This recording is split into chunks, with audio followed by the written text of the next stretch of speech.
അതെ, നമുക്ക് മാവേലിക്കരയിലേക്ക് പോവാം. അഖിൽ ഷാ അൻസാർ ഉണ്ട് വിവരങ്ങളുമായി. അഖിൽ ഷാ, മാവേലിക്കരെങ്കിൽ മാവേലിക്കര, ആ കരയിലേക്ക് കടക്കാം. പറയൂ അഖിൽ ഷാ.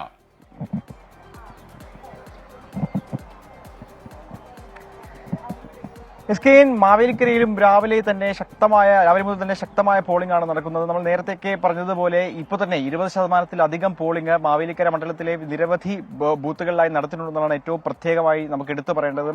മാവേലിക്കരയെ കുറിച്ച് പറയുകയാണെങ്കിൽ ഈ 3 ജില്ലകളിലായി വിന്യസിച്ച് കിടക്കുന്ന ഒരു വലിയ മണ്ഡലമാണ് മാവേലിക്കര. അതുകൊണ്ട് തന്നെ വലിയ രീതിയിലുള്ള പോളിംഗ് ഈ മണ്ഡലത്തിൽ നടക്കുന്നുണ്ടെന്നുള്ളതാണ് ഏറ്റവും പ്രധാനപ്പെട്ട കാര്യം. ഇവിടുത്തെ സ്ഥാനാർത്ഥികൾ കൊടിക്കുന്നിൽ സുരേഷ്, അതുപോലെ തന്നെ LDFന്റെ സ്ഥാനാർത്ഥി CA അരുൺകുമാർ, അതുപോലെ തന്നെ NDA സ്ഥാനാർത്ഥിയായി മത്സരിക്കുന്ന ബൈജു കലാശാല, ഇവർ 3 പേരും ഇന്ന് വിവിധ മണ്ഡലങ്ങളിലെ വിവിധ ബൂത്തുകളിലെത്തി വോട്ട് ചെയ്യുകയും ചെയ്തിരുന്നു.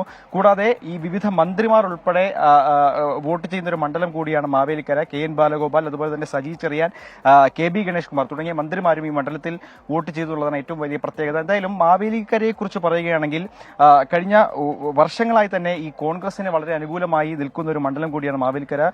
ഈ കൊടിക്കുന്നിൽ സുരേഷ് സ്ഥിരമായി കഴിഞ്ഞ ഈ മാവേലിക്കര മണ്ഡലം രൂപീകരിച്ചതിന് ശേഷം ഹാട്രിക് വിജയം നേടിയ ഒരു മണ്ഡലം കൂടിയാണ് മാവേലിക്കര മണ്ഡലം. അതുകൊണ്ട് തന്നെ ആ രാഷ്ട്രീയ പാരമ്പര്യത്തിന്റെ ഒരു പ്രതീക്ഷയിലാണ് കോൺഗ്രസും അതുപോലെ തന്നെ UDFും ഈ ഘട്ടത്തിലുള്ളത്. ആ പ്രതീക്ഷയിൽ തന്നെയാണ്, ആ വിജയ പ്രതീക്ഷയുമായാണ് കോൺഗ്രസ് മുന്നോട്ട് പോകുന്നത്. ഒപ്പം LDF ഈ ഘട്ടത്തിൽ ഒരു യുവ നേതാവിനെ പുറത്തിറക്കി അത്തരത്തിലൊരു പുതിയ നേതാവ് വരട്ടെ എന്നുള്ള ഒരു ആശയത്തിൽ തന്നെയാണ് LDFും ഈ ഘട്ടത്തിൽ ഈ തെരഞ്ഞെടുപ്പിനെ കാണുന്നത്. അത്തരത്തിൽ ഈ ഒരു യുവത്വത്തെ മുൻനിർത്തിക്കൊണ്ട് ഈ തെരഞ്ഞെടുപ്പിൽ ഒരു അട്ടിമറി വിജയം നേടാം എന്നുള്ളൊരു പ്രതീക്ഷയിലാണ് LDFും നിൽക്കുന്നത്. ഒപ്പം ബൈജു കലാശാല, നമുക്കറിയുന്നതുപോലെ മാവേലിക്കര നിയമസഭാ മണ്ഡലത്തിൽ കഴിഞ്ഞ തവണ കോൺഗ്രസ് സ്ഥാനാർത്ഥിയായിരുന്ന ബൈജു കലാശാലയാണ് NDAയുടെ സ്ഥാനാർത്ഥിയായി ഇത്തവണ മത്സരിക്കുന്നത്.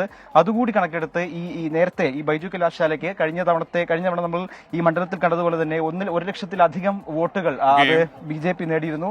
അത്തരത്തിൽ കൂടുതൽ വോട്ടുകൾ, അതിനേക്കാളും കൂടുതൽ വോട്ടിന്റെ ഭൂരിപക്ഷം ഇത്തവണ ഉണ്ടാകും, കൂടുതൽ വോട്ട് ഇത്തവണ ഉണ്ടാകും എന്നുള്ള പ്രതീക്ഷയിലാണ് ഇവിടുത്തെ മാവേലിക്കരയിലെ NDA സ്ഥാനാർത്ഥിയായ ബൈജു കലാശാല.